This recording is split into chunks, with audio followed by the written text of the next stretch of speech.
사돈, 우리 딸 결혼식에 절대 오지 마세요. 기름 냄새 풍기면서 하객들 맞이하실 생각은 아니시죠?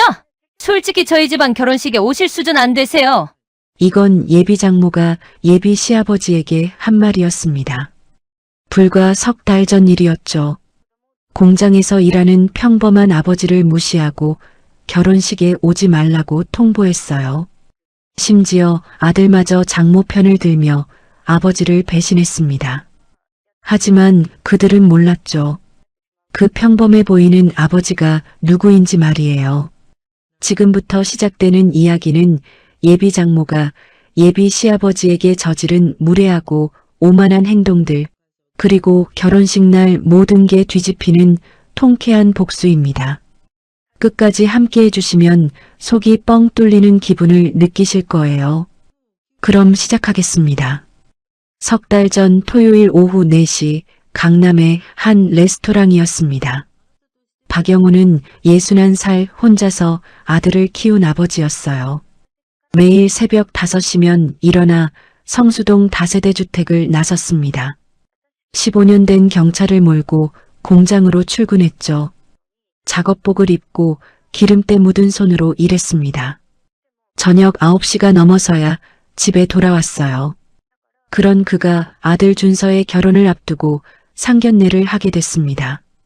박영우는 그날도 경차를 몰고 레스토랑으로 갔어요. 정성껏 씻었지만 손톱 및 기름때는 어쩔 수가 없더라고요. 낡은 점퍼에 청바지 차림이었습니다. 레스토랑 발레 파킹 직원이 차를 보더니 공영주차장으로 가라고 안내했어요. 박영우는 그냥 고개를 끄덕이고 직접 주차를 하러 갔습니다. 레스토랑 입구에서 아들 준서가 기다리고 있었어요. 아버지, 오셨어요? 준서가 아버지를 보더니 잠깐 난처한 표정을 지었습니다. 아버지의 낡은 차림새 때문이었죠. 옷이라도 좀 더. 괜찮다. 깨끗한 걸 입었어. 박영우는 아들을 따라 레스토랑 안으로 들어갔습니다. 예약된 룸에는 이미 사돈 가족이 와 있었어요.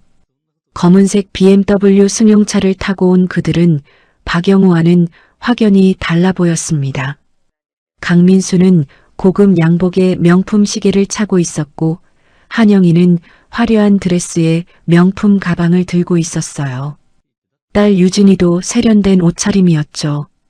한영이가 박영우를 보더니 눈살을 살짝 찌푸렸습니다. 위아래로 훑어보는 시선이 불편했어요. 아, 안녕하세요. 저희가 먼저 왔네요. 목소리는 밝았지만 표정은 그렇지 않았습니다. 안녕하십니까? 늦어서 죄송합니다. 박영우가 공손하게 인사했어요. 한영이는 어색하게 웃으며 자리를 권했습니다. 앉으세요. 어머님은 안 오셨어요? 아내는 5년 전에 세상을 떠났습니다.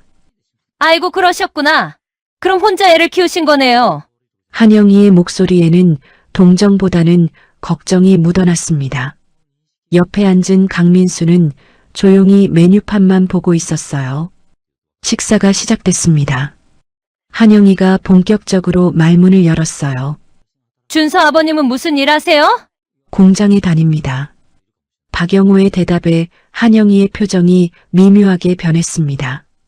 아, 공장에서요? 어떤 일을요? 자동차 부품 만들고 관리하는 일입니다. 아, 그러시구나. 한영이가 남편 강민수를 힐끗 봤어요. 강민수도 고개를 살짝 끄덕이며 뭔가 확인하는 듯한 눈빛이었습니다. 준서는 불안한 표정으로 유진이만 쳐다봤어요. 유진이도 어머니 눈치를 보며 아무 말이 없었습니다. 학교는 어디 나오셨어요? 한영이의 질문이 계속됐습니다. 고등학교 나왔습니다. 잠시 침묵이 흘렀어요. 한영이가 물잔을 들어 물을 마시며 시간을 끌었습니다. 아, 그러시구나. 요즘은 학력이 중요한 건 아니죠, 뭐. 하지만 그 말투는 전혀 그렇지 않았습니다. 댁은 어디 사세요? 성수동입니다. 아파트세요? 아니요, 평범한 다세대 주택에서 살고 있어요. 한영이의 눈빛이 점점 차갑게 식어갔습니다. 강민수는 여전히 말이 없었어요. 준서가 입술을 깨물며 불안해했지만 끼어들지 못했습니다. 식사는 어색하게 진행됐어요. 한영이가 가끔 결혼 준비 이야기를 꺼냈지만 박영호는 짧게 대답만 했습니다. 예식장은 저희가 아는 곳으로 할게요. 하객은 많이 부르실 거예요? 저희는 많이 부를 분들이 많이 없어서 20명 정도 될 것 같아요. 아, 얼마 안 되시네요. 저희는 150명 정도 되는데. 한영이가 코끝으로 웃음을 흘렸습니다. 식사가 끝나고 계산할 때였어요. 박영호가 카드를 꺼내자 한영이가 슬쩍 보더니 남편에게 뭐라고 속삭였습니다. 체크카드였거든요. 주차장으로 나왔습니다. 박영호의 낡은 경차를 본 한영이와 강민수의 표정이 굳었어요. 한영이는 남편 팔을 잡아 끌며 빨리 자기 차로 갔습니다. 그럼 다음에 또 뵙겠습니다. 박영호가 인사했지만 한영이는 고개만 까닥했을 뿐이었어요. BMW가 먼저 빠져나가는 걸 보며 박영호는 경차 문을 열었습니다. 아버지 괜찮으세요? 준서가 조심스럽게 물었어요. 괜찮다. 좋은 집안이구나. 죄송해요, 아버지. 내가 왜 미안해. 박영호는 경차 시동을 걸고 천천히 주차장을 빠져나갔습니다. 백미러로 보이는 아들의 얼굴이 걱정스러워 보였어요. 상견례는 그렇게 차갑게 끝이 났습니다. 상견례가 끝난 뒤 며칠이 지났습니다. 박영호는 여전히 새벽 5시에 일어나 공장으로 출근했어요. 작업복을 입고 기름때 묻은 손으로 일했습니다. 하지만 마음 한편이 무거웠죠. 상견례 날 한영이의 차가운 눈빛이 자꾸 떠올랐거든요. 영호와 영호 집안을 무시하는 듯한 눈빛들, 특히 주차장에서 경찰을 더럽다는 눈빛으로 보던 그 표정이 머릿속을 떠나지 않았습니다. 목요일 저녁이었습니다. 박영호가 공장에서 돌아와 저녁을 먹고 있는데 준서한테서 전화가 왔어요. 아들이 조심스럽게 안부를 물었습니다. 괜찮으냐고 결혼 준비는 잘 되고 있다고 말했어요. 하지만 목소리에서 뭔가 불안함이 느껴졌습니다. 평소처럼 밝지 않았거든요. 짧은 통화였어요. 전화를 끊고 나니 밥맛이 없었습니다. 국 한 그릇을 거의 남긴 채 상을 치웠어요. 다음 날 이었습니다. 박영호가 공장에서 일하고 있는데 모르는 번호로 전화가 왔어요. 한영이었습니다. 시간을 내서 만나자고 했어요. 할 말이 있다면서요. 전화로는 좀 그렇고 직접 만나서 얘기하고 싶다고 했습니다. 박영호는 좋은 예감이 들지 않았지만 알겠다고 대답했습니다. 내일 오후 3시에 강남 카페에서 보기로 했어요. 다음 날 화요일 오후 3시 강남의 한 카페였습니다. 박영호가 먼저 도착했어요. 평소 입던 점퍼에 청바지 차림이었습니다. 손은 깨끗이 씻었지만 손톱 및 기름때는 여전했죠. 카페 안은 한적했습니다. 평일 오후라 손님이 별로 없었어요. 박영호는 창가 자리에 앉아 기다렸습니다. 10분쯤 지나서 한영이가 들어왔습니다. 명품 선글라스를 쓰고 명품 가방을 들고 있었어요. 화장을 진하게 하고 향수 냄새가 진했습니다. 하이힐 소리를 내며 박영호 쪽으로 걸어왔죠. 비싼 커피를 주문하더군요. 박영호는 아메리카노를 시켰습니다. 커피가 나오는 동안 한영이는 핸드폰만 보고 있었어요. 박영호와 눈을 마주치지 않았습니다. 어색한 침묵이 흘렀죠. 커피가 나오고 한영이가 바로 본론으로 들어갔어요. 시간 내줘서 고맙다는 인사도 건성이었습니다. 바쁘실 텐데 나와줘서 고맙다면서도 표정은 차가웠어요. 커피 한 모금 마시고 박영호를 똑바로 보더군요. 솔직하게 말하고 싶다면서 입을 열었습니다. 두 집안이 안 맞는다고 했어요. 사는 곳, 자동차, 직장까지 하나하나 짚어가며 비교했습니다. 손가락을 꼽아가며 말하더군요. 그 모습이 마치 점수를 매기는 것 같았습니다. 한영이는 가방에서 핸드폰을 꺼냈어요. 뭔가를 보여주더군요. 결혼식장 사진이었습니다. 강남 특급 호텔의 웨딩홀이었어요. 화려한 샹들리에와 넓은 홀이 보였습니다. 하객이 200명까지 들어갈 수 있는 곳이라고 했어요. 자기네가 150명을 부를 거라고 했습니다. 회사 임원들, 교수들, 사업하는 사람들이라고 했죠. 다들 수준 있는 분들이라면서요. 그러면서 한영이가 박영우를 쳐다봤습니다. 눈빛이 차가웠어요. 사돈, 우리 딸 결혼식에 절대 오지 마세요.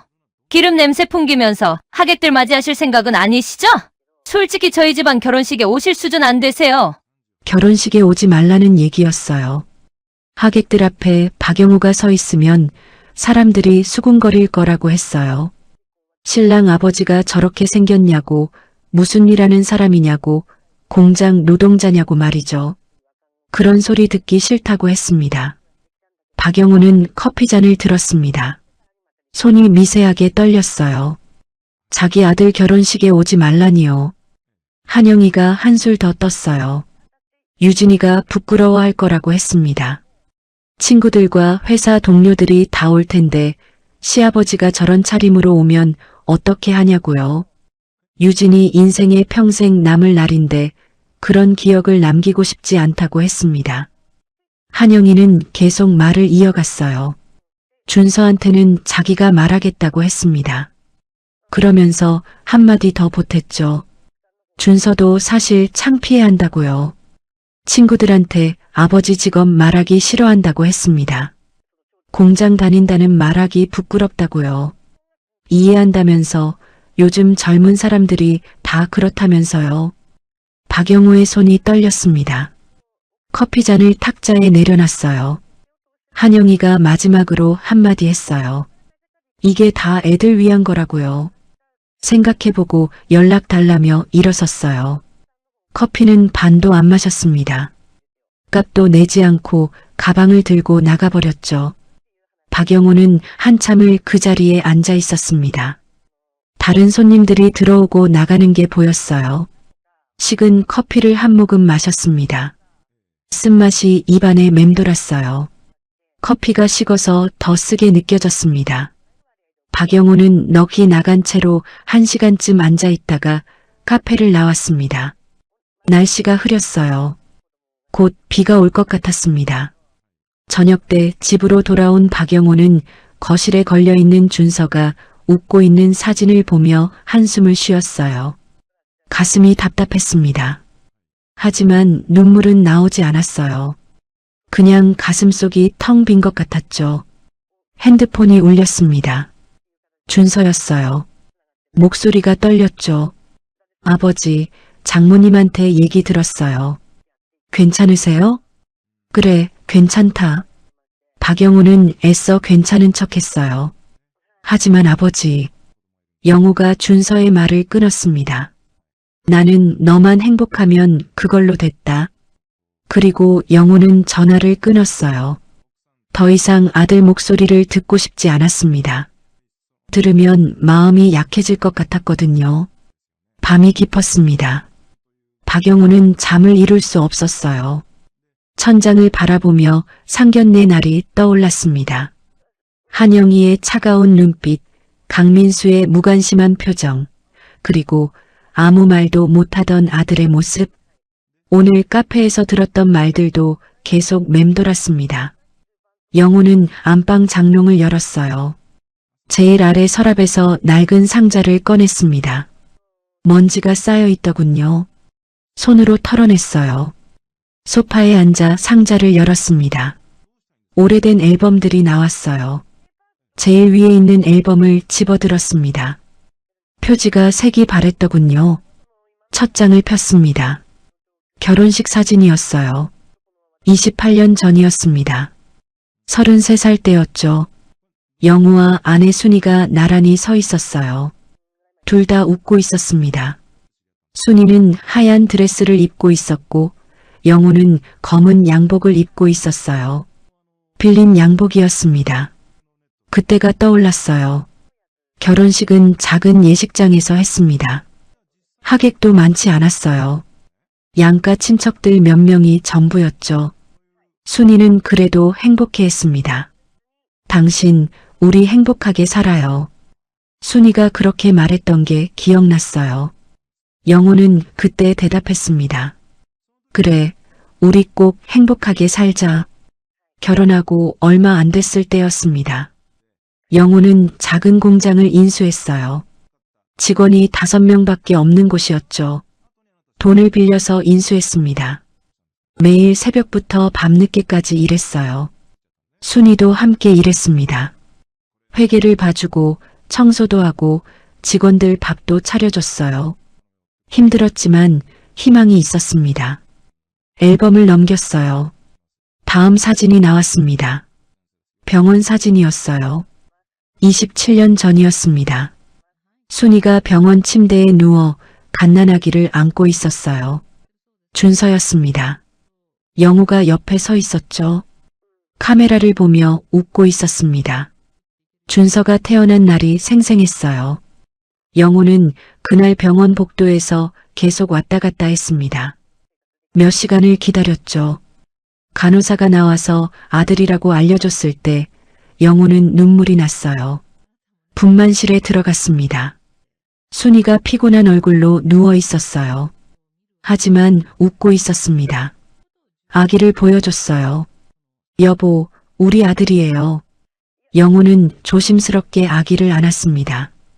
너무 작았어요. 손바닥만 했죠. 영호는 그때 생각했습니다. 이 아이를 위해 열심히 살아야지. 앨범을 계속 넘겼습니다. 준서 돌잔치 사진이 나왔어요. 한복을 입은 준서가 돌상 앞에 앉아 있었습니다. 순이가 옆에서 준서를 안고 있었어요.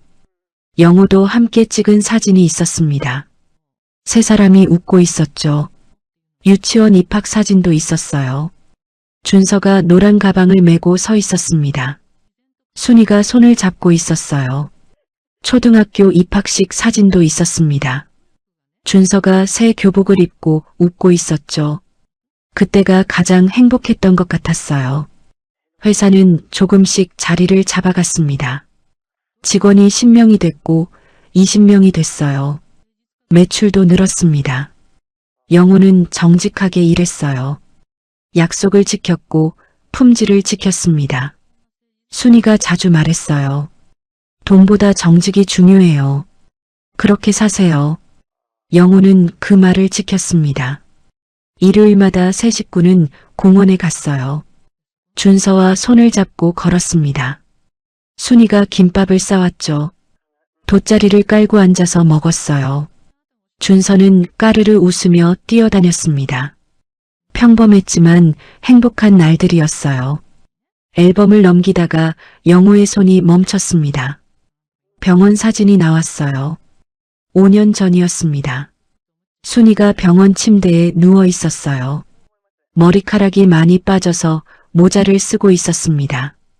얼굴이 많이 수척했어요.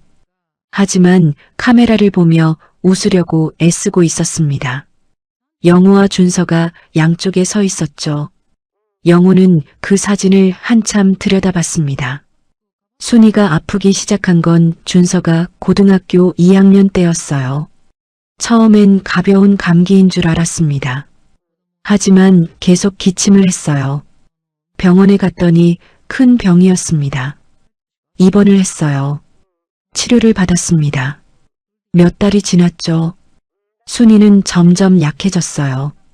어느 날이었습니다. 영호가 병실에 혼자 있을 때였어요.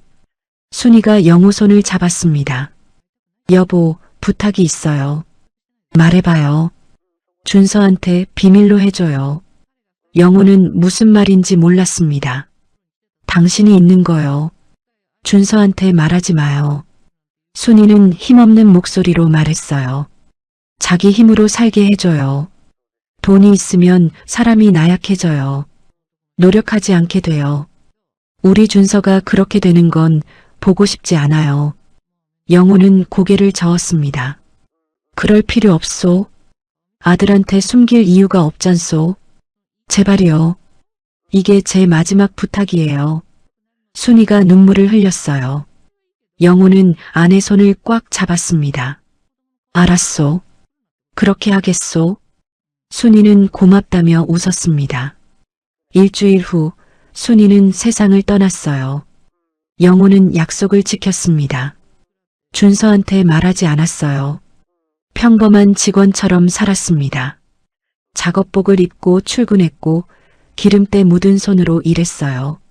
준서는 열심히 살았습니다. 대학에 갔어요. 장학금을 받았습니다. 아르바이트도 했죠. 영호가 도와주겠다고 했지만 준서는 거절했어요. 아빠가 힘들게 번 돈 쓰기 싫어요. 제가 할게요. 영호는 그런 아들이 대견했습니다. 순이 말이 맞았구나 싶었어요. 앨범을 또 넘겼습니다. 마지막 사진이 나왔어요. 1년 전에 찍은 거였습니다. 준서와 유진이가 함께 찍은 사진이었어요. 둘이 웃고 있었습니다. 준서가 유진이 어깨에 손을 올리고 있었죠. 그날이 생각났습니다. 준서가 전화를 했어요. 아빠, 여자친구 소개해 줄게요. 영호는 기뻤습니다. 만나러 갔어요. 유진이는 예쁘고 밝은 여자였습니다. 안녕하세요, 아버님. 그래, 반가워요. 준서가 행복해 보였어요. 그때만 해도 다 좋았습니다. 몇 달 후 준서가 말했어요. 아빠, 저희 결혼하고 싶어요. 영호는 진심으로 기뻐했습니다. 아들이 행복하면 그걸로 충분했어요. 하지만 상견례를 하고 모든 게 달라졌습니다. 영호는 앨범을 덮었어요. 소파에 기대어 눈을 감았습니다. 가슴이 답답했어요. 그 아들이 이제는 나한테 결혼식에 오지 말라고 하다니. 밖에서 빗소리가 들렸습니다. 비가 내리기 시작했어요. 창문을 두드리는 소리가 점점 커졌죠. 영호는 창밖을 봤습니다. 빗물이 유리창을 타고 흘러내렸어요. 어둠이 짙어지고 있었습니다. 앨범을 상자에 다시 넣었어요. 서랍 깊숙이 밀어 넣었습니다. 밤이 깊어갔습니다. 빗소리만 방 안을 채웠어요. 일주일이 지났습니다. 영호는 평소처럼 공장에 출근했어요. 작업복을 입고 일했습니다. 직원들과 함께 점심을 먹고 부품을 검수하고 저녁 늦게 퇴근했죠. 겉으로는 아무렇지 않은 척했습니다. 하지만 마음 한편이 계속 무거웠어요. 목요일 오후였습니다. 영호가 일찍 퇴근을 했어요. 직원들이 신기한 듯 쳐다봤습니다. 영호는 평소에 제일 늦게까지 남아있는 사람이었거든요. 영호 씨, 어디 가세요? 김 대리가 물었습니다. 응, 볼 일이 좀 있어서. 영호는 작업복을 벗고 평상복으로 갈아입었어요. 공장을 나와 경차에 올랐습니다. 시동을 걸고 천천히 출발했죠. 차를 몰고 간 곳은 성수동 작은 골목에 있는 보석 가게였습니다. 가게 안은 한눈에 봐도 세련돼 보였어요. 차에서 내려가게 문을 열고 들어갔어요. 작은 종소리가 땡그랑 울렸습니다. 가게 안은 따뜻했어요. 젊어 보이는 아가씨가 카운터에 앉아 있었습니다. 영호를 보더니 웃으며 인사했어요. 어서 오세요. 안녕하세요. 뭐 찾으시는 거 있어요? 영호는 진열대를 천천히 둘러봤습니다. 반지들이 줄지어 놓여 있었어요. 금반지, 은반지, 여러 종류가 있었습니다. 아들 결혼 선물로 뭐 좀 보려고요. 어머, 아드님이 장가를 가요? 축하드려요. 아가씨가 환하게 웃었습니다. 영호는 어색하게 웃으며 고개를 끄덕였어요. 어떤 스타일로 찾으세요? 영호는 진열대 앞에 섰습니다. 반지들을 하나하나 들여다봤어요. 어떤 게 좋을까 고민했습니다. 커플링으로 뭐 괜찮은 거 있을까요? 아가씨가 서랍을 열었어요. 금반지 세트를 꺼내 보여줬습니다. 이게 요즘 젊은 사람들이 많이 찾는 스타일이에요. 심플하고 고급스럽죠? 영호는 반지를 집어들었습니다. 작고 가벼웠어요. 안쪽에 작은 글씨가 새겨져 있었습니다. 빛에 비춰보니 은은하게 빛났어요. 순이가 좋아하던 스타일이었습니다. 순이는 화려한 걸 좋아하지 않았어요. 심플하고 단정한 걸 좋아했죠. 이걸로 할게요. 좋은 선택이에요. 아드님이 좋아하실 거예요. 아가씨가 포장을 시작했습니다. 반지를 예쁜 상자에 담았어요. 리본도 묶어줬습니다. 영호는 그 모습을 가만히 지켜봤어요. 혹시 메시지 카드 같은 거 있어요? 물론이죠. 잠깐만요. 아가씨가 서랍에서 작은 카드를 꺼냈습니다. 펜도 함께 건네줬어요. 영호는 카드를 받아들고 한참을 들여다봤습니다. 뭐라고 써야 할까요? 한참을 고민하다가 천천히 글씨를 썼어요. 준서야, 결혼 축하한다. 엄마도 하늘에서 기뻐하실 거야. 행복하게 살아라. 짧은 글이었습니다. 영호는 더 쓰고 싶었지만 붓이 떨어지지 않았어요. 카드를 봉투에 넣어 아가씨에게 건넸습니다. 감사합니다. 아드님 결혼 정말 축하드려요. 영호는 계산을 마치고 가게를 나왔습니다. 손에 든 작은 상자가 묵직하게 느껴졌어요. 집으로 돌아왔습니다. 거실 탁자 위에 상자를 조심스럽게 놓았어요. 한참을 그걸 내려다봤습니다. 전해줄 수 있을까요? 영호는 서랍을 열었습니다. 상자를 깊숙이 밀어 넣었어요. 서랍을 닫았습니다. 그날 저녁 강남이었습니다. 준서는 대학 친구들과 포장마차에 앉아 있었어요. 총각 파티였습니다. 친구 5명이 모였죠. 다들 양복을 입고 있었습니다. 회사에서 퇴근하고 바로 온 거였어요. 테이블 위에 소주병이 여러 개 놓여 있었습니다. 안주도 잔뜩 시켰어요. 친구들이 떠들며 웃고 있었습니다. 야, 준서야. 드디어 내가 결혼을 하는구나. 축하해. 친구들이 웃으며 말했어요. 준서도 따라 웃었습니다. 하지만 웃음이 자연스럽지 않았어요. 근데 신부 집안이 꽤 괜찮다며? 한 친구가 물었습니다. 응, 강남에 살아. 대박. 부러운데? 친구들이 웅성거렸어요. 근데 준서야, 내 아버님은 뭐 하시는데? 준서의 손이 멈췄어요. 잔을 든 채로 굳어버렸습니다. 아, 그냥 회사 다니셔. 어떤 회사? 대기업? 한 친구가 관심 있다는 듯 몸을 앞으로 기울였어요. 아니, 작은 회사야.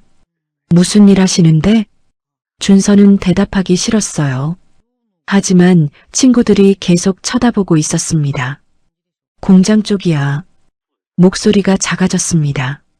준서는 아버지의 직업이 부끄러웠어요. 친구들이 잠깐 조용해졌어요. 미묘한 침묵이 흘렀습니다. 아, 제조업. 요즘 힘들잖아. 친구가 어색하게 말했습니다. 다른 친구들도 고개를 끄덕였어요. 그래도 괜찮아. 제조업도 중요하지. 친구들이 분위기를 풀려고 애썼습니다. 하지만 이미 어색해진 분위기는 쉽게 돌아오지 않았어요. 장인어른은 뭐 하시는데?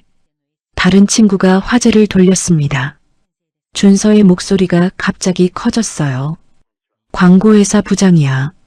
친구들이 다시 관심을 보였습니다. 분위기가 살아났어요. 와, 그럼 장인어른 도움 많이 받겠다. 친구들이 부러워했습니다. 준서는 억지로 웃었어요. 하지만 가슴 한편이 답답했습니다. 소주를 한 잔 더 마셨어요. 그리고 또 한 잔. 친구들은 계속 떠들었습니다. 결혼 이야기, 신혼여행 이야기, 회사 이야기. 준서는 그냥 듣고만 있었어요. 가끔 맞장구를 쳤지만 마음은 딴 데 가 있었습니다. 밤 11시가 넘어서 모임이 끝났습니다. 친구들과 헤어졌어요. 준서는 혼자 길을 걸었습니다. 조금 취했어요. 발걸음이 비틀거렸습니다. 하늘에서 비가 내리기 시작했습니다. 가랑비였어요. 준서는 우산도 쓰지 않고 그냥 걸었습니다.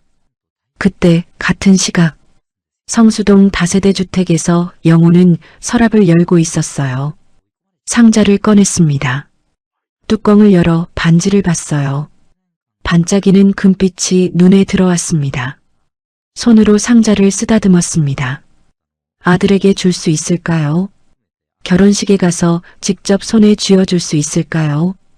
영호는 한숨을 쉬었습니다. 창밖으로 비 내리는 소리가 들렸어요. 영호는 창문을 열었습니다. 차가운 바람이 들어왔죠. 같은 밤이었습니다. 같은 비가 내리고 있었어요. 하지만 아버지와 아들의 마음은 달랐습니다. 며칠이 지났습니다. 화요일이었어요. 영호는 아침 일찍 공장에 도착했습니다. 작업복으로 갈아입고 현장으로 나갔어요. 기계 소리가 요란했습니다. 직원들이 벌써 일을 시작하고 있었죠. 영호 씨, 어제 납품한 거 확인하셨어요? 이 대리가 다가와 물었습니다. 응, 봤어. 문제 없던데. 다행이네요. 오늘 오후에 또 출고 나갑니다. 알았어. 영호는 컨베이어 벨트 앞에 섰어요. 부품들이 지나갔습니다.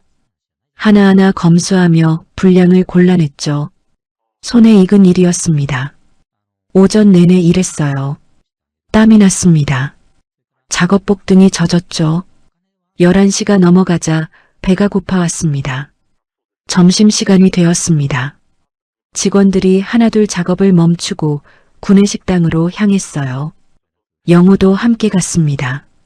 손을 씻고 식당으로 들어갔죠. 식당 안은 시끌벅적했어요. 10여 명의 직원들이 자리에 앉아 있었습니다. 오늘 메뉴는 제육볶음이었어요. 김이 모락모락 나는 찌개도 있었죠. 영호는 밥을 받아 직원들 사이에 앉았습니다. 김대리 옆이었어요. 박 과장도 맞은편에 앉아 있었습니다. 오늘 고기 맛있네요. 박 과장이 반찬을 집어먹으며 말했습니다. 영호도 밥을 한 숟갈 떴어요. 입에 넣고 씹었습니다. 이때까지만 해도 평범한 점심시간이었어요. 그때였습니다. 식당 문이 열렸어요. 한 여자가 들어왔습니다. 화려한 옷차림이었어요. 검은색 코트에 명품 가방을 들고 있었습니다.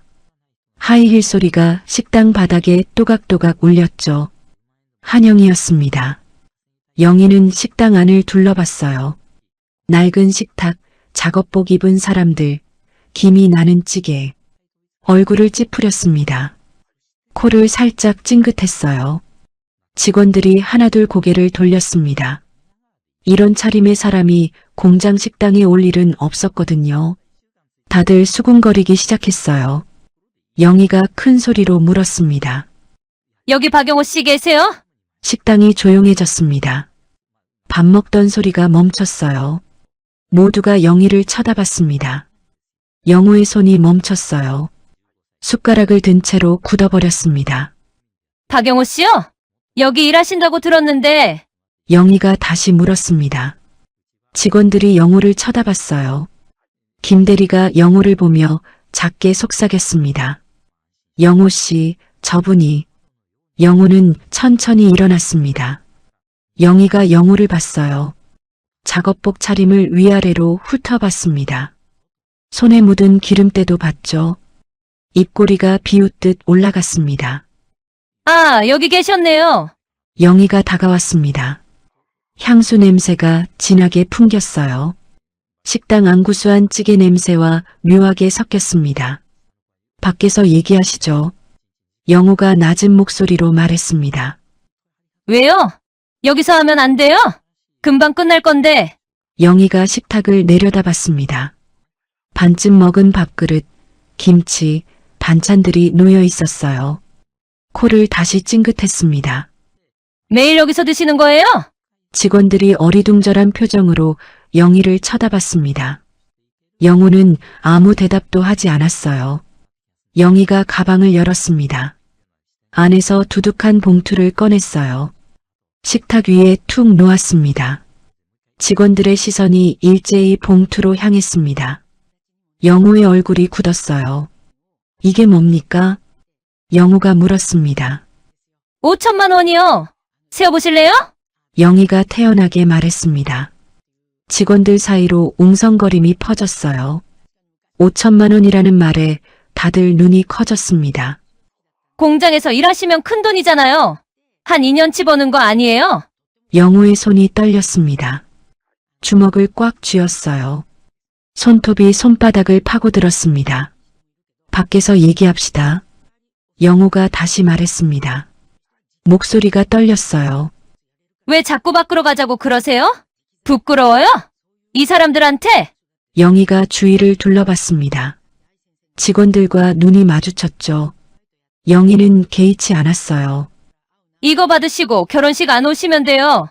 간단하잖아요. 영희는 계속 말을 이었습니다. 솔직히 말씀드릴게요. 저희 결혼식은 강남 특급 호텔이거든요. 하객들도 다 뭐랄까 수준이 있는 분들이에요. 아시죠? 영희는 영호의 작업복을 다시 한번 훑어봤습니다. 이런 차림으로 오시면 곤란해요. 기름 냄새 나잖아요. 손톱 밑에도. 영희가 영호의 손을 가리켰습니다. 기름때 묻은 손을요. 저희 하객들이 뭐라고 하겠어요? 신랑 아버지가 공장 노동자래 이러면서 수군거릴 거예요. 식당이 쥐 죽은 듯 조용해졌습니다. 아무도 밥을 먹지 않았어요. 숟가락 놓는 소리조차 들리지 않았습니다. 영호는 영희를 봤습니다. 그리고 주위 직원들을 봤어요. 김 대리는 고개를 숙이고 있었고 박 과장은 불편한 표정을 지었습니다. 이 대리는 밥그릇만 들여다보고 있었죠. 이거 받으세요. 그리고 조용히 지내시면 돼요. 나중에 따로 만나면 되잖아요. 준서도 그게 좋대요. 영희가 봉투를 영호 쪽으로 밀었습니다. 영호는 봉투를 받지 않았어요. 밖으로 나가시죠. 영호의 목소리는 낮고 차가웠습니다. 떨림이 멈췄어요. 오히려 너무 조용했습니다. 영희가 어깨를 으쓱했어요. 알겠어요. 가시죠. 둘이 식당을 나갔습니다. 직원들은 여전히 말이 없었어요. 영호와 영희가 나간 뒤에도 한동안 아무도 입을 열지 않았습니다. 밖은 추웠습니다. 겨울바람이 불어왔어요. 영호와 영희는 공장 건물 옆 주차장에 서 있었습니다. 영희의 BMW가 주차돼 있었어요. 영호의 낡은 경차 옆이었습니다. 두 차가 나란히 서 있는 모습이 대조적이었죠. 왜 여기까지 오셨습니까? 영호가 물었습니다. 전화로는 안 되니까요. 계속 회피하시잖아요. 회피가 아닙니다. 그럼 뭔데요? 답은 안 주시고 시간만 끌고 결혼식이 이제 일주일밖에 안 남았어요. 영희가 팔짱을 꼈습니다. 추운 건지 짜증이 난 건지 표정이 굳어 있었어요. 그 돈 받으세요. 솔직히 적은 돈 아니잖아요. 공장 다니시면서 5천만 원 모으려면 몇 년 걸려요? 돈 문제가 아닙니다. 그럼 뭔데요? 자존심? 공장 노동자가 무슨 자존심이에요? 영호의 입술이 파르르 떨렸습니다. 참고 있었어요. 꾹 눌러 참았습니다. 우리 유진이가 얼마나 힘들어하는지 아세요? 매일 울어요. 시아버지 때문에 결혼식이 망칠까봐. 제 딸이 평생 기억할 날인데 그날 창피당하면 어떡해요? 영희가 한 발짝 다가왔습니다. 준서도 마찬가지예요. 친구들한테 아버지 직업 말도 못해요. 물어보면 대충 얼버무리고 얼마나 부끄러워하는데요. 영호는 아무 말도 하지 않았습니다. 할 말이 없었어요. 아니, 하고 싶은 말은 많았지만 입 밖으로 나오지 않았습니다. 현실을 보세요. 우리 집안하고 격이 안 맞잖아요. 저희는 강남 아파트 살고 아버님은 성수동 다세대 사시고 저희 남편은 회사 부장이고 아버님은 공장에서. 영희가 영호를 위아래로 다시 봤습니다. 그냥 인정하시고 물러나세요. 이게 다 준서랑 유진이 위한 거예요. 바람이 불었습니다. 영호의 머리카락이 날렸어요. 차가운 바람이었습니다. 일주일 드릴게요. 그때까지 답 안 주시면 제가 알아서 할 거예요. 결혼식 당일에 경비한테 얘기해서 못 들어오게 할 수도 있어요. 영희가 차 쪽으로 걸어갔습니다. 문을 열고 타더니 창문을 내렸어요. 5천만 원 생각해보세요. 나쁜 제안 아니잖아요. 차가 출발했습니다. 영호는 그 자리에 서서 차가 사라질 때까지 봤어요. 배기가스 냄새가 코를 찔렀습니다. 바람이 또 불었습니다. 작업복이 펄럭였어요. 영호는 한참을 그 자리에 서 있었습니다. 천천히 식당으로 돌아갔습니다. 문을 열고 들어섰어요. 직원들이 영호를 봤습니다. 어색한 침묵이 흘렀죠. 조용히 자기 자리로 돌아갔습니다. 밥그릇은 식어 있었어요. 영호 씨, 김 대리가 조심스럽게 불렀습니다. 영호는 고개를 저었어요. 아무 말하지 말라는 뜻이었습니다. 영호는 찬밥을 한 숟갈 떴습니다. 목으로 넘기기가 힘들었어요. 억지로 삼켰습니다. 점심시간이 끝났습니다. 직원들이 하나둘 자리를 떴어요. 영호만 남았습니다. 한참을 앉아서 허공을 바라보다 일어났어요. 작업장으로 가지 않았어요. 사무실 쪽으로 걸어갔습니다. 복도가 조용했습니다. 영호의 발소리만 울렸어요. 문 하나 앞에 섰습니다. 손잡이를 잡았어요. 천천히 돌렸습니다. 문이 열렸습니다. 사무실 안은 조용했습니다. 영호는 문을 닫고 책상에 앉았어요. 창밖을 봤습니다. 공장 마당이 보였죠. 직원들이 오후 작업을 시작하고 있었습니다. 영호는 서랍을 열었어요. 안에 명함 한 장이 있었습니다. 한참을 그걸 내려다봤어요. 명함을 집어 들었다가 다시 내려놓았습니다. 아직은 아니었어요. 서랍을 닫았습니다. 자리에서 일어나 다시 작업장으로 향했어요. 그날 이후 며칠이 지났습니다. 공장 분위기가 달라졌어요. 직원들이 영호를 대하는 태도가 미묘하게 변했습니다. 말을 걸 때 조심스러워졌어요. 식당에서도 영호 옆자리를 피하는 것 같았습니다. 아무도 그날 일을 입에 올리지 않았어요. 하지만 모두가 기억하고 있었습니다. 식당에서 봉투가 던져졌던 일을요. 5천만 원이라는 말을요. 공장 노동자라는 말을요. 김 대리가 가끔 걱정스러운 눈빛으로 영호를 쳐다봤어요. 박 과장은 일부러 밝게 말을 걸었지만 어색했습니다. 영호는 아무렇지 않은 척했어요. 평소처럼 일했습니다. 하지만 가슴속이 무거웠죠. 수요일이었습니다. 영호가 작업장에서 부품을 검수하고 있는데 이 대리가 다가왔어요. 영호 씨, 괜찮으세요? 응, 괜찮아. 그날 일은 신경 쓰지 마세요. 우리 다 이해해요. 영호는 고개를 끄덕였습니다. 아무 말도 하지 않았어요. 이 대리가 어깨를 툭 두드리고 갔습니다. 목요일 저녁이었어요. 영호는 집에 돌아와 저녁을 먹고 있었습니다. 간단하게 된장찌개를 끓였어요. 혼자 먹는 저녁이었습니다. 핸드폰이 울렸습니다. 모르는 번호였어요. 받지 않으려다가 받았습니다. 유진이었습니다. 아버님, 저예요. 유진이요. 응. 죄송한데요. 내일 준서랑 같이 찾아뵈도 될까요? 영호는 숟가락을 내려놓았습니다. 왜? 말씀드릴 게 있어서요. 중요한 얘기예요. 준서는 알고 있니? 네, 같이 가기로 했어요. 영호는 한참 말이 없었습니다. 알았다. 내일 와라. 감사합니다. 내일 저녁에 갈게요. 전화가 끊겼습니다.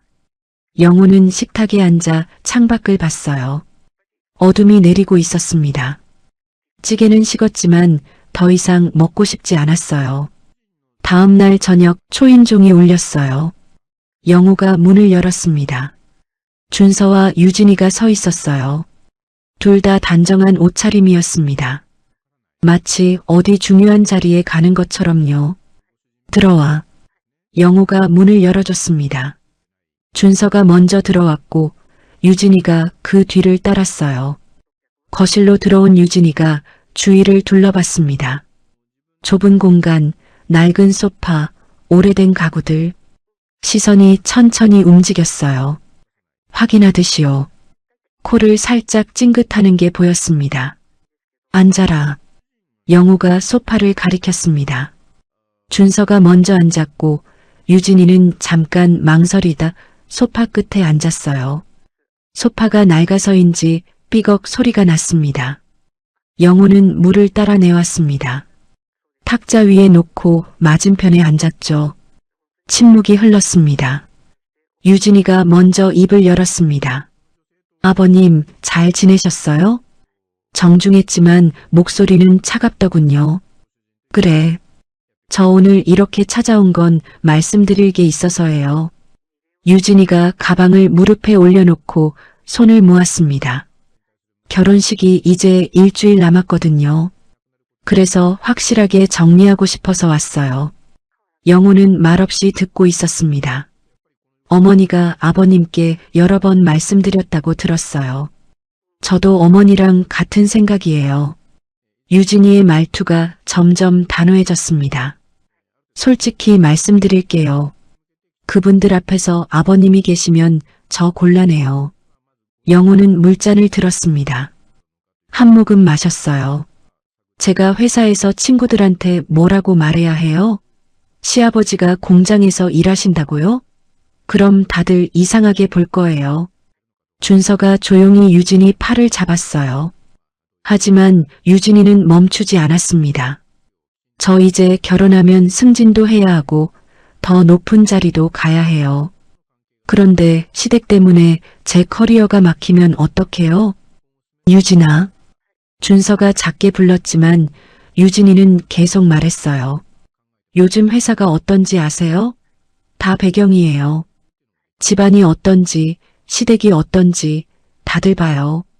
제 동기 중에 한 명은 시아버지가 대학 교수여서 승진 빨리 했어요. 또 한 명은 시댁이 사업한다고 해서 좋은 프로젝트 맡았고요. 유진이의 목소리가 높아졌습니다. 근데 저는요? 시아버지가 공장 노동자라고 하면 어떻게 돼요?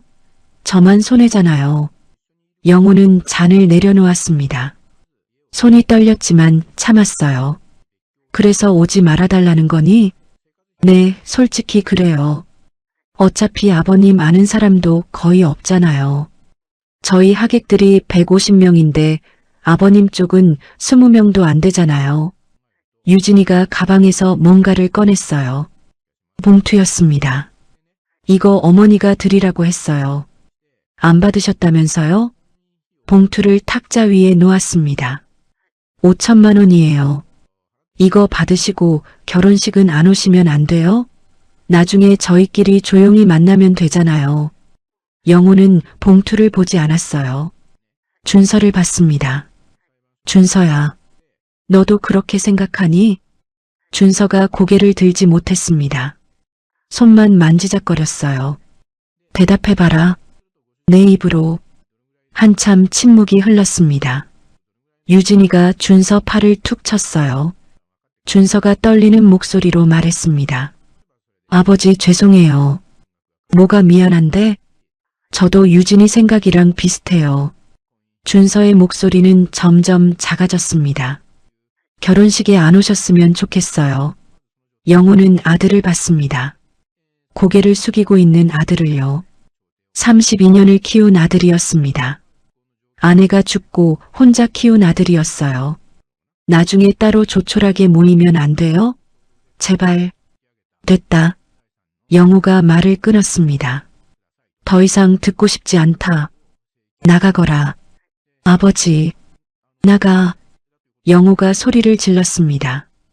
태어나서 처음으로 아들 앞에서 소리를 지른 거였어요. 준서와 유진이가 놀라서 뒤로 물러났습니다. 유진이가 봉투를 다시 집어들며 말했습니다. 아버님, 이거라도 받으세요. 제발이요. 필요 없다. 나가라. 받으시면 나가. 영우의 목소리가 거실에 울렸습니다. 유진이가 봉투를 탁자 위에 던지듯 놓고 급하게 현관으로 나갔어요. 준서가 마지막으로 영우를 봤습니다. 아버지, 정말 죄송해요. 저도 어쩔 수가 없어요. 영호는 대답하지 않았습니다. 준서가 고개를 숙이고 나갔어요. 문이 닫혔습니다. 영호는 그 자리에 한참을 서 있었어요. 문을 바라보고만 있었습니다. 그러다 천천히 거실로 돌아왔습니다. 탁자 위 봉투가 보였어요. 영호는 봉투를 집어 쓰레기통에 던졌습니다. 소파에 주저앉았습니다. 텅 빈 거실이 너무 조용했어요. 한참을 그렇게 앉아 있다가 영호는 일어났습니다. 핸드폰을 들었습니다. 핸드폰에 저장되어 있는 번호로 전화를 걸었어요. 신호음이 울렸습니다. 한 번, 두 번, 세 번. 전화가 연결됐습니다. 여보세요, 비서실장입니다. 나야. 아, 회장님. 무슨 일이십니까? 영호는 창밖을 봤습니다. 해가 지고 있었어요. 결혼식 준비 시작해. 차량, 양복 다. 알겠습니다, 회장님. 언제까지 준비하면 될까요? 일주일. 다음 주 토요일이야. 알겠습니다. 바로 준비하겠습니다. 영호는 잠깐 말을 멈췄습니다. 한 가지 더 준비해줘. 말씀하십시오. 결혼식 날 회사 임원들 몇 명 데리고 가겠어. 네. 임원들을요? 부사장, 전무이사. 다들 준비시켜. 정장 입고. 알겠습니다, 회장님. 모두 준비하겠습니다. 그래. 제대로 준비해. 전화를 끊었습니다. 영호는 노을이 붉게 물드는 창밖을 보며 지난 날을 떠올렸습니다. 영호는 겉으로는 평범한 공장 직원이었습니다. 작업복을 입고 기름때 묻은 손으로 일했죠. 성수동 다세대 주택에서 혼자 살았어요. 15년 된 경찰을 몰고 다녔습니다. 하지만 그건 겉모습일 뿐이었습니다. 박영호는 영호정밀의 회장이었어요. 직원 120명, 연매출 300억 원 규모의 자동차 부품 제조 회사였습니다. 삼성과 현대에 부품을 납품하는 곳이었죠. 28년 전 작은 공장으로 시작했습니다. 직원 5명이 전부였어요. 하지만 정직하게 일했고 품질을 지켰습니다. 회사는 천천히 성장했죠. 5년 전 아내가 죽기 전에 부탁했습니다. 준서한테 비밀로 해달라고요. 자기 힘으로 살게 해달라고 했습니다. 영호는 약속을 지켰어요. 회장이란 걸 숨기고 평범한 직원처럼 살았습니다. 하지만 이제는 달랐습니다. 아들이 자기를 부끄러워했습니다. 결혼식에 오지 말라고 했어요. 며느리와 사돈이 무시했습니다. 공장 노동자라며 업신여겼죠. 영호는 자리에서 일어나 결심했습니다. 이제 보여줄 때가 됐다고. 월요일이 되었습니다. 영호는 명동의 한 양복점을 찾았어요. 최고급 맞춤 양복을 만드는 곳이었습니다. 직원이 영호를 정중히 맞았어요. 천을 고르고 치수를 재고 디자인을 상의했습니다. 검은색 양복에 흰 셔츠, 은색 넥타이를 선택했어요. 그리고 백화점에 가서 구두를 샀습니다. 비싼 수입 구두였어요. 미용실에도 갔습니다. 머리를 자르고 면도를 하고 피부 관리까지 받았어요. 목요일 저녁이었습니다. 영호는 회사 회의실에 임원들을 불렀어요. 부사장, 전무, 이사 3명이 모였습니다. 다들 토요일 오전 비워도. 영호가 말했습니다. 내 아들 결혼식이야. 같이 가자. 임원들이 고개를 끄덕였습니다. 당연히 가야죠, 회장님. 드디어 아드님이 장가를 가시는군요. 축하드립니다. 영호는 고맙다고 말했습니다. 금요일 결혼식 전날이었습니다. 영호는 일찍 퇴근했어요. 집에 돌아와 새 양복을 꺼냈습니다. 옷걸이에 조심스럽게 걸었어요. 구두도 닦아뒀습니다. 저녁을 먹고 영호는 오래된 앨범을 꺼냈습니다. 아내 사진을 봤어요. 여보, 약속을 못 지키게 됐소. 사진 속 아내가 웃고 있었습니다. 하지만 어쩔 수 없소. 이제 보여줘야겠소. 영호는 앨범을 덮었습니다. 그리고 일찍 잠자리에 들었어요. 내일이면 모든 게 끝납니다. 토요일 아침이었습니다. 영호는 새벽 5시에 눈을 떴어요. 평소 습관대로였습니다. 일어나서 창문을 열었어요. 차가운 공기가 들어왔습니다. 하늘이 맑았어요. 샤워를 했습니다. 평소보다 오래 했어요. 거울을 봤습니다. 머리를 빗었고 면도를 다시 한번 깨끗하게 했습니다. 거실로 나왔어요. 옷걸이에 걸린 양복이 보였습니다. 검은색이었어요. 빛을 받아 은은하게 빛났습니다. 천천히 양복을 입었습니다. 먼저 흰 셔츠를 입었어요. 단추를 하나하나 채웠습니다. 바지를 입고 재킷을 걸쳤죠. 거울 앞에 섰습니다. 낯선 사람이 서 있었어요. 평소 작업복 입은 모습과는 완전히 달랐습니다. 영호는 거울 속 자신을 한참 들여다봤어요. 넥타이를 맸습니다. 매듭을 단정하게 조였습니다. 구두를 신었어요. 빛나는 가죽 구두였습니다. 시계를 봤습니다. 아침 7시 30분이었어요. 핸드폰이 울렸습니다. 비서실장이었어요. 회장님 도착했습니다. 알겠네. 내려가지. 전화를 끊고 영호는 집을 둘러봤습니다. 20년 넘게 살았던 집이었어요. 좁고 낡았지만 정이 들었던 곳이었습니다. 현관문을 열고 나갔습니다. 계단을 내려갔어요. 건물 앞에 검은색 고급 세단이 서 있었습니다. 햇빛을 받아 반짝였어요. 운전기사가 차 옆에 서서 기다리고 있었습니다. 정장 차림이었어요. 회장님 안녕하십니까? 기사가 공손하게 인사했습니다. 영호가 고개를 끄덕였어요. 뒷문이 열렸습니다. 영호가 차에 올랐어요. 부드러운 가죽 시트였습니다. 차 안은 넓고 조용했어요. 차가 출발했습니다. 성수동 골목을 빠져나갔어요. 한강을 건넜습니다. 강남으로 향했죠. 차창 밖으로 풍경이 스쳐 지나갔습니다. 영호는 가만히 앞을 보고 있었어요. 표정이 굳어 있었습니다. 30분쯤 지났을까요? 차가 강남 한복판에 들어섰습니다. 높은 빌딩들이 즐비했어요. 명품 매장들이 줄지어 있었습니다. 특급 호텔 앞에 도착했습니다. 웅장한 건물이었어요. 입구에 붉은 카펫이 깔려 있었습니다. 호텔 직원들이 서서 손님들을 맞이하고 있었죠. 차가 멈췄습니다. 기사가 내려서 뒷문을 열었어요. 영호가 천천히 차에서 내렸습니다. 호텔 입구였습니다. 사람들이 분주하게 오가고 있었어요. 하객들이었습니다. 다들 화려한 옷차림이었어요. 명품 가방을 들고 비싼 시계를 차고 있었습니다. 영호는 호텔 입구를 향해 걸어갔습니다. 구두 소리가 바닥에 울렸어요. 입구에서 한영이가 서 있었습니다. 유진이 옆에 있었어요. 하객들을 맞이하고 있었죠.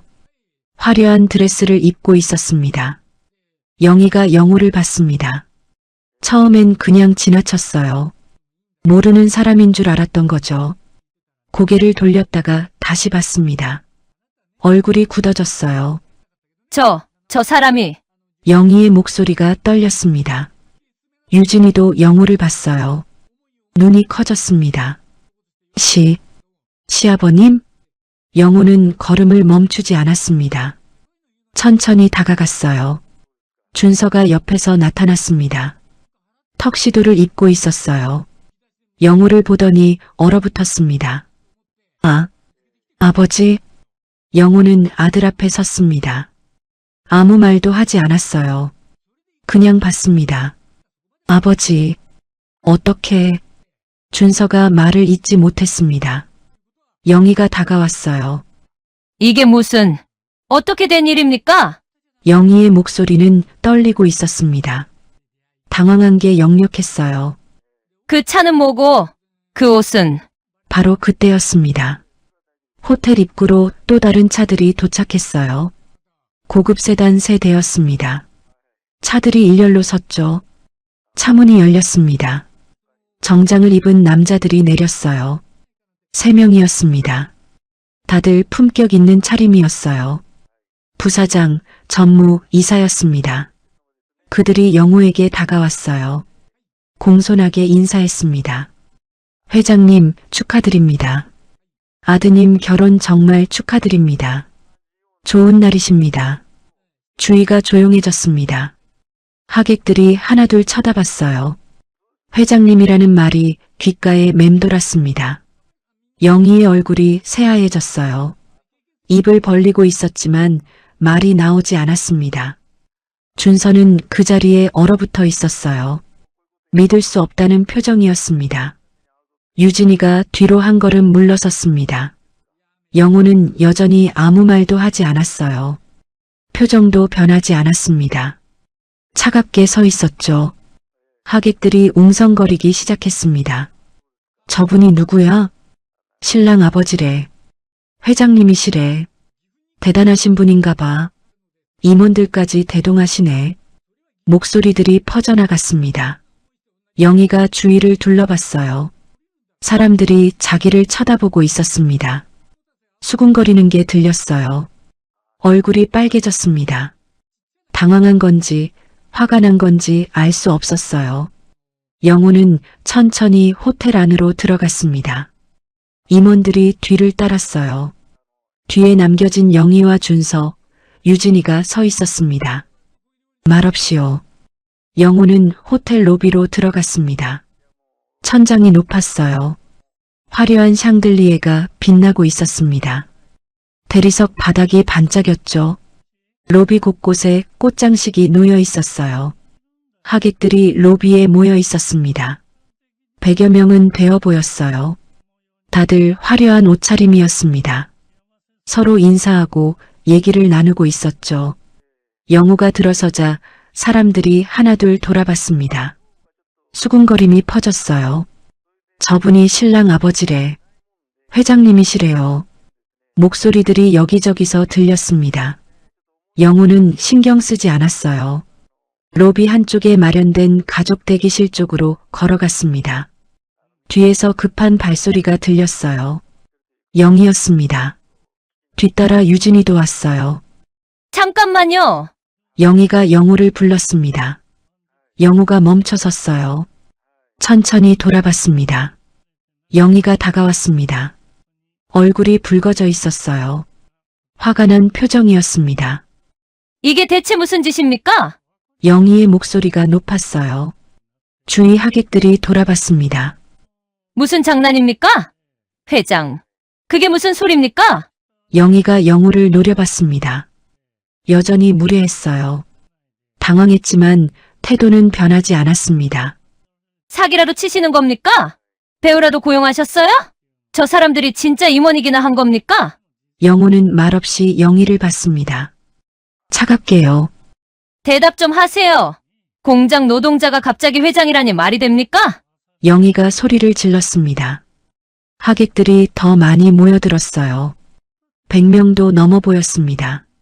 다들 무슨 일인가 싶어 쳐다봤죠. 유진이가 어머니 팔을 잡았어요. 엄마, 조용히 해요. 사람들이 다 보잖아요. 가만히 있어. 이건 사기야. 분명 사기라고. 영희가 유진이 손을 뿌리쳤습니다. 영우가 입을 열었습니다. 사기가 아닙니다. 그럼 뭔데요? 갑자기 회장이라니? 갑자기가 아닙니다. 원래 회장이었습니다. 28년 전부터요. 영희가 코웃음을 쳤어요. 말도 안 돼요. 그럼 왜 그렇게 초라하게 다니셨어요? 왜 그 낡은 경차를 몰고 작업복을 입고 기름때 묻은 손으로 다니셨냐고요? 숨길 이유가 있었습니다. 숨길 이유? 하! 웃음내요. 회장이면서 왜 숨겨? 자랑해도 모자랄 판에. 영희의 목소리가 점점 커졌습니다. 하객들이 더 가까이 모여들었어요. 영우는 주머니에서 뭔가를 꺼냈습니다. 봉투였어요. 두툼한 봉투였습니다. 이거 기억하십니까? 영희가 봉투를 받습니다. 얼굴이 굳었어요. 5천만 원입니다. 당신이 공장 식당에서 던진, 그리고 며느리가 던지고 간 돈이죠.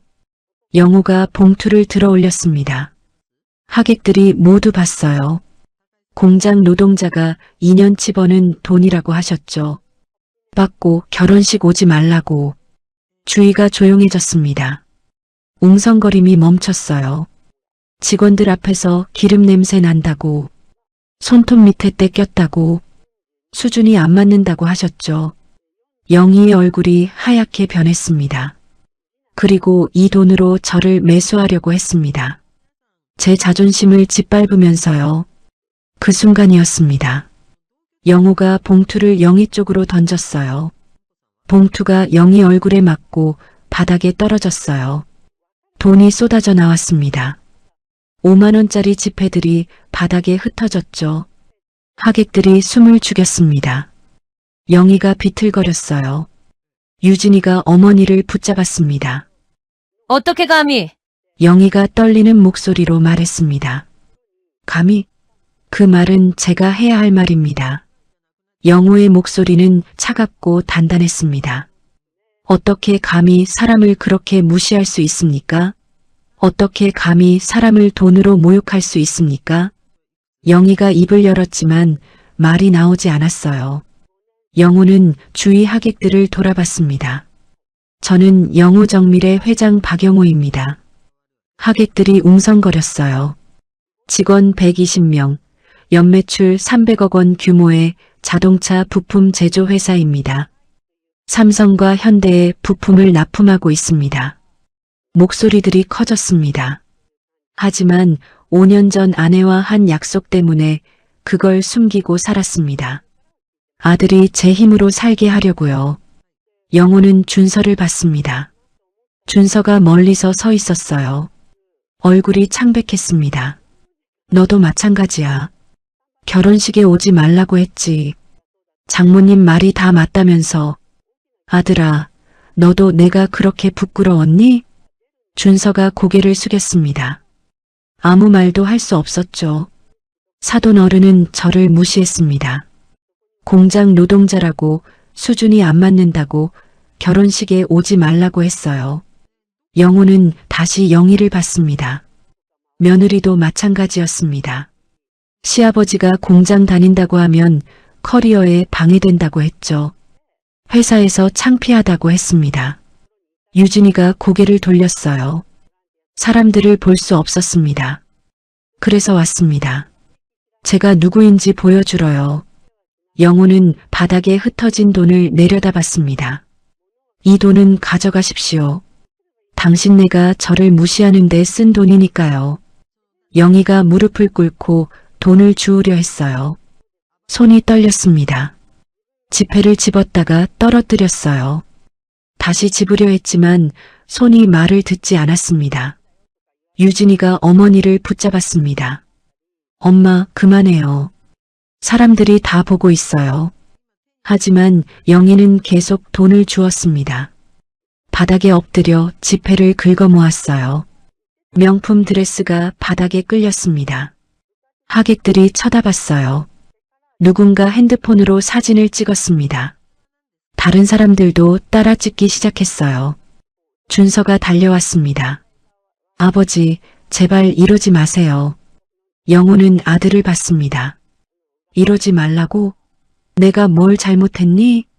사람들이 다 보잖아요. 제발, 내가 원한 거잖아. 화려한 결혼식, 부끄럽지 않은 아버지. 이제 다 이뤘어. 영호는 주머니에서 작은 상자를 꺼냈습니다. 일주일 전 산 반지였어요. 이거 너한테 주려고 했다. 결혼 선물로. 엄마가 좋아하던 스타일이야. 상자를 열어 보여줬습니다. 금반지 2개가 반짝였어요. 정성껏 골랐어. 내가 행복하길 바라면서. 준서의 눈에 눈물이 고였습니다. 영호는 상자를 닫았습니다. 다시 주머니에 넣었어요. 하지만 줄 필요 없겠구나. 너는 이미 선택했으니까. 나 대신 이 화려함을 택했어. 영호는 돌아섰습니다. 잘 살아라. 내가 원한 삶이니까. 임원들이 영호를 따라 움직였습니다. 호텔 입구로 향했어요. 뒤에서 준서가 불렀습니다. 아버지. 영호는 멈추지 않았습니다. 계속 걸어갔어요. 아버지, 제발. 죄송해요. 영호는 뒤돌아보지 않았습니다. 로비를 가로질러 출구로 나갔어요. 검은 세단이 기다리고 있었습니다. 기사가 문을 열었어요. 영호가 차에 올랐습니다. 차 문이 닫혔습니다. 차가 천천히 출발했어요. 영호는 창밖을 봤습니다. 호텔이 멀어지고 있었어요. 뒤돌아보지 않았습니다. 창밖으로 강남 거리가 지나갔습니다. 높은 빌딩들, 화려한 간판들. 영호는 아무 감정 없이 바라봤어요. 한강을 건넜습니다. 성수동으로 향했어요. 집 앞에 도착했습니다. 낡은 다세대 주택이었어요. 차에서 내렸습니다. 오늘 수고했네. 영호가 기사에게 말했습니다. 기사가 공손하게 인사했어요. 영호는 건물로 들어갔습니다. 계단을 올라갔어요. 익숙한 계단이었습니다. 집 문을 열고 들어갔습니다. 텅 빈 거실이 보였어요. 조용했습니다. 재킷을 벗어 걸었습니다. 넥타이를 풀었어요. 구두를 벗었습니다. 소파에 앉았습니다. 한참을 그렇게 앉아 있었어요. 핸드폰을 꺼냈습니다. 서랍에서 반지 상자를 꺼냈어요. 뚜껑을 열어 반지를 봤습니다. 반짝이는 금빛이었습니다. 영호는 상자를 다시 서랍에 넣었습니다. 깊숙이 밀어 넣었어요. 창밖을 봤습니다. 해가 지고 있었어요. 주황빛 노을이 하늘을 물들이고 있었습니다. 영호는 일어나서 창문을 열었습니다. 시원한 바람이 들어왔어요. 오랜만에 마음이 편했습니다. 무거웠던 짐을 내려놓은 것 같았어요. 여보, 이제 다 끝났소. 영호는 중얼거렸습니다. 바람이 불었습니다. 커튼이 흔들렸어요. 밤이 깊어가고 있었습니다. 오늘도 끝까지 들어주셔서 감사합니다. 이야기가 좋으셨다면 구독과 좋아요 한 번씩 눌러주시고요. 댓글로 따뜻한 응원도 남겨주세요. 여러분께도 좋은 동행이 함께하길 바랍니다. 그럼 내일도 좋은 이야기로 찾아뵙겠습니다.